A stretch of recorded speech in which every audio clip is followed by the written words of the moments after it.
जिंदगी लाइव के इस एपिसोड में आज हम बात करेंगे हरियाणा प्राइवेट स्कूल एसोसिएशन के प्रदेश महासचिव रामअवतार शर्मा एवं शिक्षा स्वास्थ्य सहयोग के प्रदेशाध्यक्ष ब्रिजपाल परमार से। उन पर आरोप लगते हैं कि बार बार बच्चों को परेशान किया जाता है, आपका क्या मानना है? देखो, हरियाणा सरकार ने जो आदेश किए थे 134 से फ्री एडमिशन के बीपीएल जो बच्चे हैं उनके एडमिशन के जो आदेश दिए थे, उन आदेशों की पूरी तरह से पालना प्राइवेट स्कूल कर रहे हैं।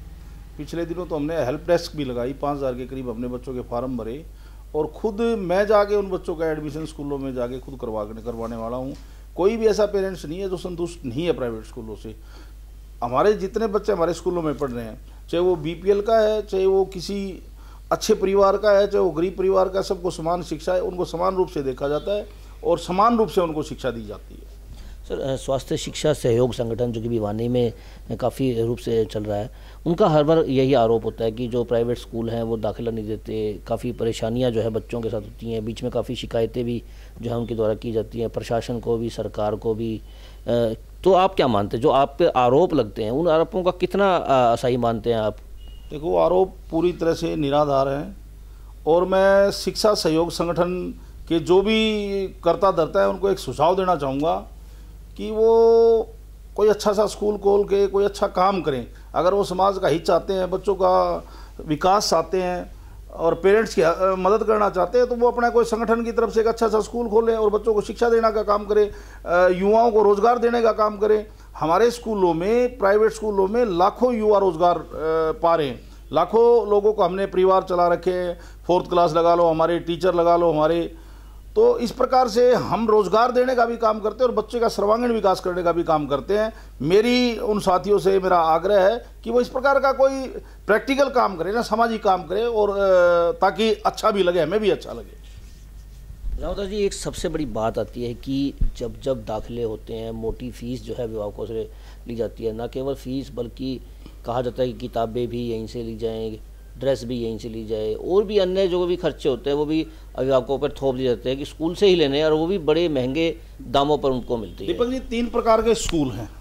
देखो, मैं तो ये कहूँगा कि बच्चों को हमारी सरकार ने बहुत अच्छे स्कूल खोल रखे हैं, बहुत बड़ा इंफ्रास्ट्रक्चर खड़ा कर रखा है, बहुत साधन हैं उन स्कूलों के पास। अपने बच्चों को सरकारी स्कूलों में पढ़ाएं, सुविधा जहाँ मिल रही है, अच्छे टीचर भी मिल रहे हैं, सारी चीज़ें वहाँ सरकारी स्कूलों में पढ़ाएं।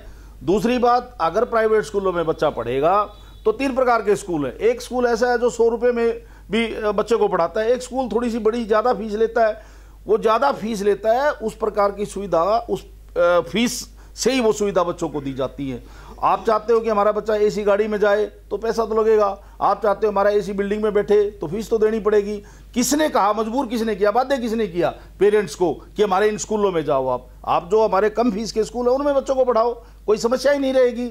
जो 100 रुपये वाला बच्चा 100 रुपये के स्कूल में पढ़ रहा है, जिसकी पेरेंट्स की 500 रुपये देने की वो है, तो 500 रुपये वाले पढ़ रहा है।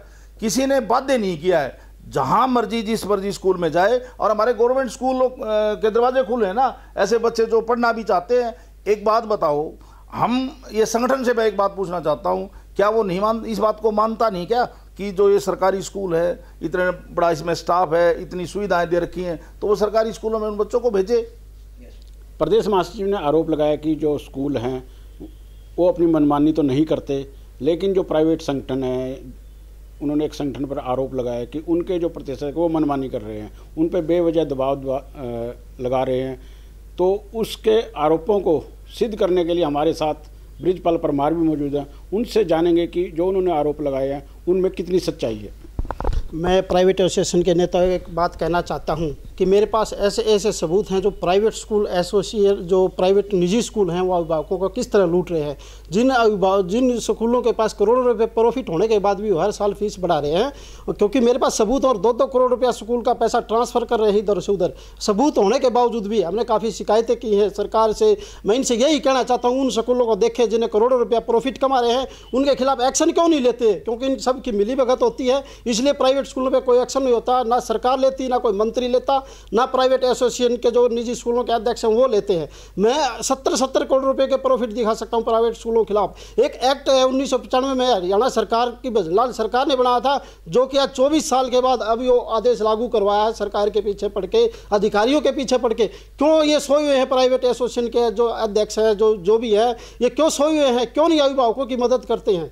और अभिभावकों को जो हम जागरूक कर रहे हैं और अभिभावकों का अब उनका हक दिला रहे हैं। हमारा जो संगठन है पूरे हरियाणा में, अब नियम 134 को ले 15/3/2019 को आदेश जारी किया सरकार ने, ऑनलाइन ऑफलाइन फार्म लिए जाएंगे। लेकिन ऑफलाइन फार्म लेने से सरकार ने जो अधिकारी हैं वो अपने अधिकारियों ने मना कर दिया है, वो फार्म ले नहीं रहे हैं। जब हरियाणा में जब संगठन ने जगह जगह प्रदर्शन किए हैं तो 28 तारीख को सरकार ने दोबारा एक नोटिफिकेशन जारी करके आदेश दिए हैं कि ऑनलाइन और ऑफलाइन दोनों फार्म लो, जो कि ये आदेश 15 मार्च को आ चुका था, लेकिन नहीं ले रहे क्योंकि ये सब ऊपर से नीचे तक मिली भगत होने के कारण प्राइवेट स्कूलों के साथ। इसलिए अब मैं बता देता हूँ, 4 दिन साइट में चले हो गए, सिर्फ 2800 फार्म अब तक पूरे हरियाणा में 2800 फार्म ऑनलाइन हुए हैं। और अब बताओ 2800 फार्म 4 दिन बाकी है।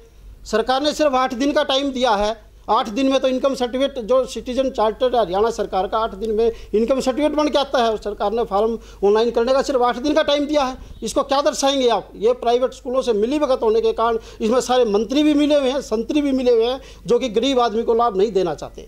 प्रिंसिपल जी, आपने हाईकोर्ट में भी याचिका लगाई है और 1080 ऐसे स्कूल हैं जो शिक्षा विभाग ने नोटिस जारी किया गया, वो उनका क्या मामला है? वो मामला ये है कि वो फेक स्कूल है, फर्जी स्कूल है, उनके पास किसी तरह की कोई मान्यता नहीं है और वो बच्चों का भविष्य खराब कर रहे हैं। मैं एसोसिएशन, जो प्राइवेट स्कूल एसोसिएशन से यही रिक्वेस्ट करना चाहता हूँ, उन स्कूलों को बंद करवाएं और बच्चों का भविष्य बिगड़ने से बचाया जाए। क्योंकि जब बच्चा शुरू में ही जब फर्जी स्कूल में जाएगा और शुरू से ही उसे धोखाधड़ी होगी तो क्या पढ़ेगा आगे जाके ने। तो मैं यही 1083 के अलावा 1894 स्कूल और भी हैं जो इसके दायरे में आएंगे, जो बंद होंगे, क्योंकि हर साल एक्सटेंड हो रहा था स्कूलों का, वो नहीं होगा 1 तारीख के बाद।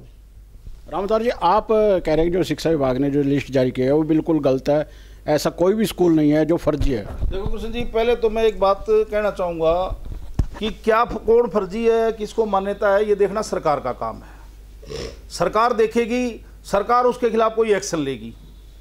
ये अफरा तफरी और ये अखबारों में दे के और इसमें मीडिया में डाल के इस प्रकार की जो अफरा तफरी का माहौल पेरेंट्स के लिए पैदा किया जाता है वो गलत है। सरकार ने देखना है कि कौन फर्जी है कोई तो सरकार उसको बंद करे, उसको ठीक करे। रही बात लिस्ट की, लिस्ट में कई स्कूल ऐसे हैं जो स्थायी मान्यता लेके आ चुके हैं, मैंने आपको सबूत भी दिए थे, मेरे पास सबूत भी है कि कई स्कूल ऐसे हैं जिनके आगे लिखा हुआ है, लिस्ट वही छपी हुई है पर उसमें उसी कॉलम, एक कॉलम है आगे, उसमें लिखा हुआ है recognise, permanent recognise, temporary recognise. तो उन स्कूलों में से बहुत सारे स्कूल मान्यता ले आए हैं और वो ठीक तरह से चल रहे हैं। बाकी रही बात जो नहीं ली है, जिन्होंने अंडर प्रोसेस है, वो मान्यता ले लेंगे और फिर भी अगर कोई बचता है तो सरकार उसके खिलाफ कार्रवाई करे। ये काम सरकार का है और सरकार इस काम को बहुत अच्छे से कर रही है। एक आप पे आरोप लगाया है ब्रिजपाल जी ने कि आप लोगों की मिली भगत के कारण ऐसा होता है, बच्चों को दाखिले नहीं मिल पाते, परेशान होते हैं अभिभावक, उसको लेकर के आप कहेंगे कि कितनी सच्चाई है इसके अंदर? दीपक जी, हमने परसों एक हेल्पलाइन नंबर जारी किया। क्यों किया हमने? सिर्फ पेरेंट्स की सुविधा के लिए, कि पेरेंट्स कहीं किसी गलतफहमी में ना रहे, किसी गलत में ना रहे। कल के दिन में 700 इंक्वायरी हमारे ऑफिस में दर्ज हुई है, एक दिन में 700 इंक्वायरी, और वो 700 के 700 पेरेंट्स सेटिस्फाई हुए। हमने उनको एक एक चीज़ बताई है। और ब्रिजपाल जी ने जो बात कही है कि हमने प्रदर्शन किए, प्रदर्शन से कोई ऑफलाइन ऑनलाइन नहीं हुआ। हमने भी सरकार से बात करी है, हमने माननीय मुख्यमंत्री जी से बात करी, शिक्षा मंत्री जी से भी बात करी कि अगर साइट लेट खुलती है तो इनको ऑफलाइन भी बच्चों के फार्म भरने का, ताकि उनको परेशानी ना हो। तो इसलिए उसका भी फैसला 1-2 दिन में आ जाएगा, ऑफलाइन भी फार्म लेने के लिए बीओ ऑफिस तैयार हो जाएंगे। सर, एक सबसे बड़ी समस्या आती है कि जो अभिभावक हैं उनको पूरी जानकारी नहीं मिल पाती कि किस तरह से दाखिले हों, किस तरह से बच्चे का दाखिला हो पाएगा, किस तरह से उन लोगों को कागजात ज़रूरी पड़ेंगे। आप हमारे माध्यम से ये जानकारी दीजिए कि किस तरह से अभिभावक जो है वो कहाँ किससे मिले और उनका दाखिला जो है बच्चों का हो सके, क्योंकि स्वास्थ्य सहयोग जो संगठन है वो भी इस प्रकार की मदद करता है। वो भी अपना एक हेल्पलाइन डेस्क उन्होंने भी बनाया था, पिछली बार भी बनाया था। आपकी तरफ से क्या है? दीपक जी, सरकार का नियम 134, सरकार ने बहुत सुविधाएं जो दे रखी हैं, उनके लिए अधिकारी नियुक्त कर रखे हैं। वो अधिकारियों के पास लोग जाएं, पब्लिक पेरेंट्स जाएं, वो अधिकारी उनका फॉर्म भी अप्लाई करवाएंगे, उनको बताएंगे भी। एक बात। दूसरी बात आती है स्कूलों की। अगर प्राइवेट स्कूल एसोसिएशन के पास या किसी भी प्राइवेट स्कूल में, हमने हर स्कूल में ये हेल्प लाइन नंबर लिखवा दिया है सारे स्कूलों में, किसी पेरेंट्स को कोई दिक्कत होती है तो हमारे स्कूल मैनेजमेंट से बात करें, स्कूल प्रबंधन से बात करें या एसोसिएशन के पदाधिकारियों से बात करें। समस्या का समाधान तो स्कूल से ही होना है, या डिपार्टमेंट करेगा या स्कूल करेगा, इसमें थर्ड पार्टी और थर्ड पर्सन का तो कोई मतलब ही नहीं है। एजुकेशन देना इन स्कूलों का काम है और मान्यता देना स्कूल का काम है। इसमें संगठन कौन संगठन क्या करेगा? अधिकारी अपना काम कर रहे हैं, प्राइवेट स्कूल अपना काम कर रहे हैं। और एक बात और मैं कहना चाहूँगा आपको, जो पदाधिकारी इस संगठन के हैं, मैं आपके माध्यम से सीधा उनके ऊपर आरोप लगा रहा हूँ कि अगर वो बच्चे का, अभिभावक का भला चाहते हैं तो सबसे पहले तो अपने बच्चों को 134A का लाभ देना बंद करें। वो खुद लाभ ले रहे हैं इस बात का। उनके बच्चे, जितने पदाधिकारी इस संगठन के हैं, उनके बच्चे 134A का बेनिफिट उठा रहे हैं। मैंने परसों भी कहा था कि इस संगठन ने बहुत सारे केस हाईकोर्ट में कर रखे हैं प्राइवेट स्कूलों के ऊपर। अगर उनका बच्चा 134A का लाभ ले रहा है तो वो पैसा, हाईकोर्ट में केस का पैसा कहाँ से आता है, वकील कैसे किए जाते हैं? तो इस प्रकार के ये कई जवाब ऐसे हैं जिनका, कई सवाल ऐसे हैं जिनका कोई जवाब नहीं है। तो मैं उस संगठन से आग्रह करूँगा कि ये अफरा तफरी का माहौल क्रिएट ना करे। उनकी कोई समस्या है तो स्कूल मैनेजमेंट से बात करें, स्कूल प्रबंधन से बात करें। कोर्टों में जाना, आप एक बात पूछना चाहूँगा, हाई कोर्ट में हम किसी केस के लिए चले गए, 2 महीने वो केस लटक गया, बच्चा तो सफ़र करेगा ना, बच्चा तो स्कूल में नहीं जा पाया ना, सफ़र किया ना बच्चे ने, तो सफ़र हुआ। तो वो पेरेंट्स से, हमारे से बात करें, हमारे स्कूल मैनेजमेंट से बात करें, एसोसिएशन से बात करें। हम कम से कम उस बच्चे का साल तो बचाएंगे, 2 महीने तो खराब नहीं होने देंगे, उसकी पढ़ाई तो खराब नहीं होने देंगे। कोर्ट कोई रास्ता नहीं है, रास्ता सीधा आपस में संवाद का है। अगर पेरेंट्स को किसी स्कूल से कोई शिकायत है, स्कूल प्रबंधन, प्रिंसिपल नहीं सुनता है, स्कूल प्रबंधन से बात करे, स्कूल प्रबंधन भी नहीं सुनता है, तो प्राइवेट स्कूल एसोसिएशन के पदाधिकारी उनकी बात सुनेंगे। प्राइवेट स्कूल एसोसिएशन के दरवाजे हमेशा उनके लिए खुले। विजपाल जी, रामअवतार शर्मा जी ने आप लोगों के ऊपर आरोप लगाए हैं, जो आपका संगठन है, संगठन के जो पदाधिकारी हैं वो 134A का फ़ायदा उठाते हैं। फ़ायदा उठाने के बावजूद भी जो है आप लोग हाई कोर्टों में जाते हैं, अन्य जगहों पर जाते हैं, तो वहाँ उसका पैसा आप लोगों के पास कैसे आता है जब 134A फीस का पैसा ही नहीं है तो आपके पास?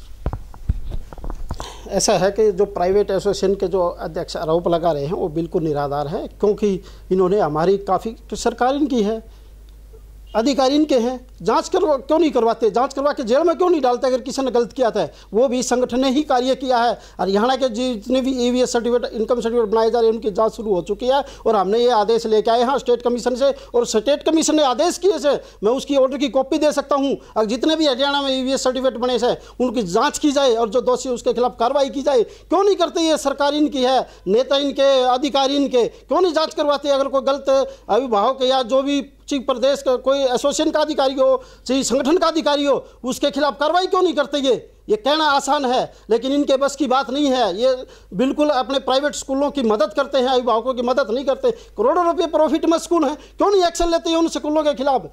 बताओ, कहाँ सोए हुए हैं ये जो एसोसिएशन के जो पदाधिकारी हैं, कहाँ सोए हुए हैं? क्यों नहीं जागते? ये गरीबों को लूटा जा रहा है। आज 5,000 रुपये का सेट किताबों का बेचा जा रहा है, जो कि हाई कोर्ट के आदेश हैं, CBSE के आदेश हैं। कोई प्राइवेट पब्लिशर की किताबें नहीं लगेंगे। चलो, कितने स्कूलों में कितने दुकानदार हैं 5,000 रुपये का एक सेट बेच रहे हैं, कहाँ सोए हुए हैं? कह रहे हैं हमारे पास 700 शिकायत आई हैं। किस शिकायत का आपने समाधान किया? हमारे को बताओ तो सही।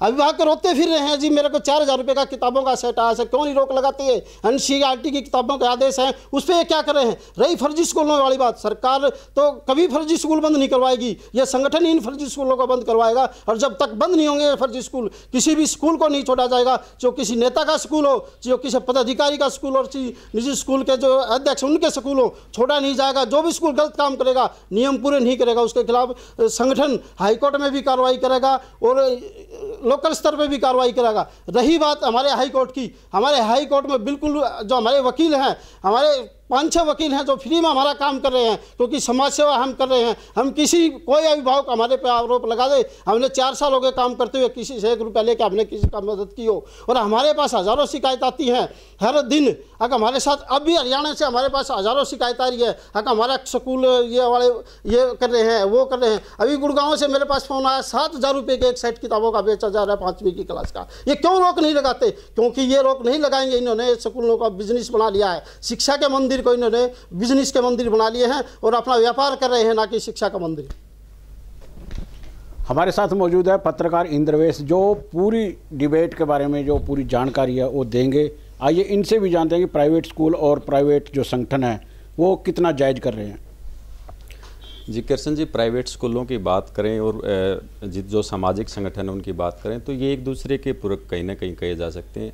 जो प्रेशर ग्रुप्स होते हैं वो कहीं ना कहीं इन पर नियंत्रण का काम करते हैं, जो अनियमितता प्राइवेट स्कूल करते हैं, तो इस प्रकार इनका आपस में जो है एक दूसरे के साथ विरोधी विचारधारा इनकी रहती है। लेकिन इसमें प्राइवेट स्कूल और के कुछ कार्यों को भी सराहा जा सकता है। जैसे अभी बात की हमारे साथी ने कि प्राइवेट 7-7 हज़ार के पुस्तक के सेट, तो इनके जो रेट्स हैं पुस्तकें हैं वो उनके रेट जो है निर्धारित किए जाने की आवश्यकता है, उनके रेट्स को कम किया जा सकता है। लेकिन यदि हम ये कहेंगे भी अकेला एक सीबीएसई का एक सेट पैटर्न ही वो पढ़ाएं तो मैं इससे सहमत नहीं हूँ, क्योंकि अच्छी पुस्तकें आती हैं, अच्छी चित्रों के साथ आती है तो बच्चों के माइंड पे उनका अच्छा इम्पैक्ट पड़ता है और रूटीन सेट करके काफ़ी कुछ कंटेंट और बेहतर कंटेंट उसमें होता है। तो पुस्तकों के लेकर के तो मैं बिल्कुल सहमत नहीं हूँ कि पुस्तकें नहीं लगाई जानी चाहिए, प्राइवेट पब्लिशर की पुस्तकें लगवाई जानी चाहिए, लेकिन उन पर उनके रेट्स नियंत्रण हो। और जो एक नेक्सस बना हुआ प्राइवेट स्कूलों के बीच में और जो पब्लिशर हैं, बुक्स के पब्लिशर हैं, उस नेक्सस को तोड़ करके जो रेट होता है प्राइवेट पब्लिशर की बुक लगाई जानी चाहिए। दूसरी बात हमारे साथी ब्रजपाल जी ने कही कि ये प्राइवेट स्कूल इस प्रकार लूटते हैं और ये संगठन काम करते हैं, तो संगठनों के काम करना आवश्यक है। और 134A के तहत जो इस प्रकार के बच्चों का दाखला होता है, जो 2 लाख रुपए का गलत इनकम सर्टिफिकेट बना लेते हैं, इनकी जांच की जानी, तो बिल्कुल इनकी बात से मैं सहमत हूँ, इसकी जांच होनी चाहिए।